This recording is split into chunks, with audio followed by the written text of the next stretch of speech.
Alright, so I was asked a couple questions about what I use for fishing and stuff like that, and I figured I'd take the opportunity to kind of share with some of the guys across the pond also. I know do a little bit of different fishing.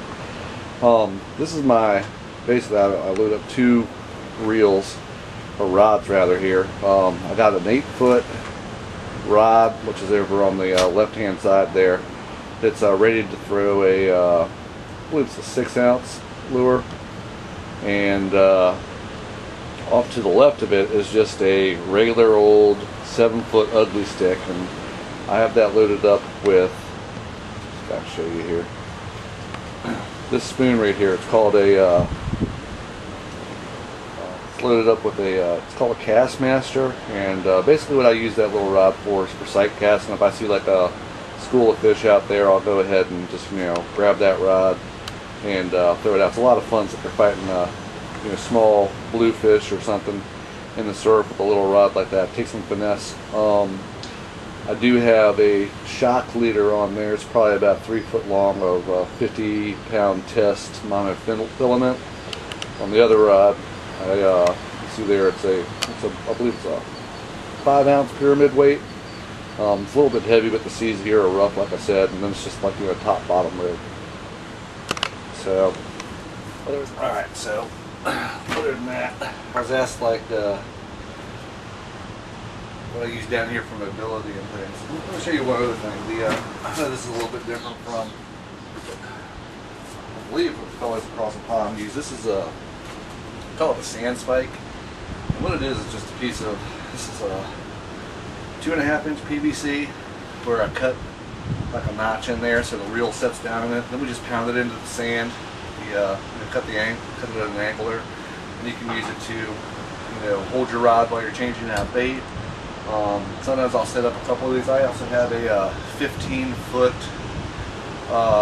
rod it's called a heaver. That's what we call it down here.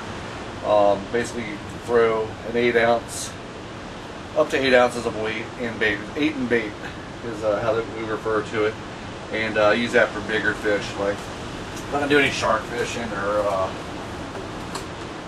catch a drum, redfish, some folks call them, things like that. But at any rate, typically what I go around with is just a 5-gallon bucket. To be very honest with you, I haven't been in this bucket out in a while, so it's definitely got too much stuff in it. But we'll just go through it. One of the first things I did was just cut out this board here, and it fits over the top of the bucket, and I can use that for slicing up bait. This hole right here actually takes a Chinese food container. I can put my bait in that, seal it up. Seagulls won't get to it, things like that. And I cut a little slit in there, which is kind of handy, just to throw, a knife in there. So I got everything right there if I just need to cut bait and get out there. It's a little slimy. Went to the dollar store, I believe it was, a little tangled up here. This thing's to hold a beach umbrella, and I guess it wasn't a dollar store, it was $6. But at any rate, I was sitting there saying, I had that little rod for sight casting. I just pretty much keep it in this, keeps it up out of the sand, and I can just grab it real quick and go cast. I just threw a cheapo serrated knife in there, which is good for just cutting up bait. A pair of curved nose pliers, good for getting hooks out of toothy critters' mouths, and also can use the wire snips on it to cut lines, leaders, things like that. I got a cheapo fillet knife in there also. Oh well. One thing I did do with this bucket is I sat there and I cut some slits in it, so you can I can take my hooks, leaders, things like that. When I actually have it clean and not full of stuff, you can put ice in there, bring a couple beverages with you, and then keep your stuff outside the bucket from getting, it won't get too tangled up, just by keeping your hooks like this. So I just have a variety of hooks and things like that in there. This is use that for shark fishing. It's on a treble swivel. Got a rubber mallet for pounding a sand spike in and for whacking a fish on the head if I need to.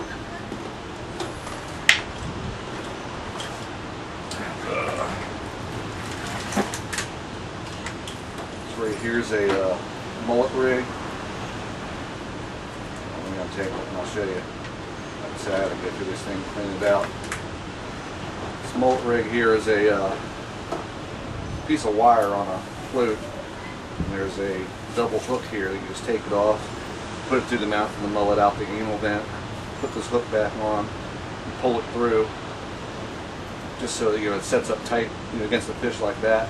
Works pretty good against some of the bigger fish and sharks. Got a variety of sinkers in here. What this thing referred to as an English sinker, so you guys across the pond can tell me whether that's true or not. Basically it has these wire bits on it and buries itself down in the sand, but when you pull on it they flop down so that you can then retrieve it. It's good for some of the heavier seas. It's even too rough for that out there today. This one's a 7-ounce. Big sinkers down here are these pyramid sinkers. They cast real well. This is a 4-ounce. And bury themselves in the sand pretty good. If you need a little bit more, there's this guy. Kind of has a little lip there, so you can sit there and give it a tug and it'll bury itself in the sand. It's got a variety of hooks in here with leaders, stuff like that. Got a couple of rigs that I wrapped around sections of fun noodle. Kind of keeps neat out of the way.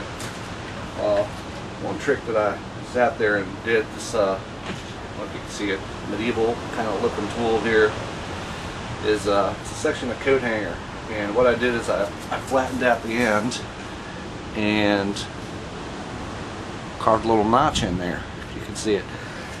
And rather than using one of them fancy finger mullet rigs, a lot of times what I'll do is I'll catch with a cast net or something, catch some small fish, and then stick this down through his mouth, out his anal vent, hook a piece of leader with the treble hook on there, and pull it back through.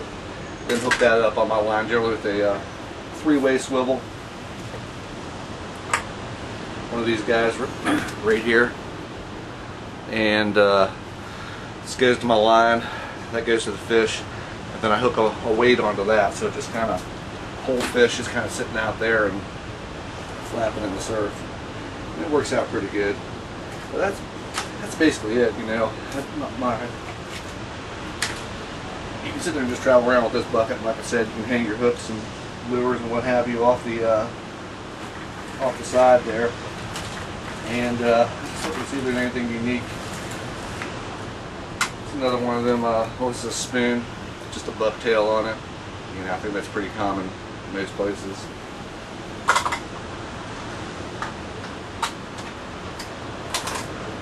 These gotcha plugs, pretty big down here. It's don't look like much, but you sit there and you just kind of you jerk it on a fast retrieve, and sea trout like them a lot, bluefish, some others. They're real effective.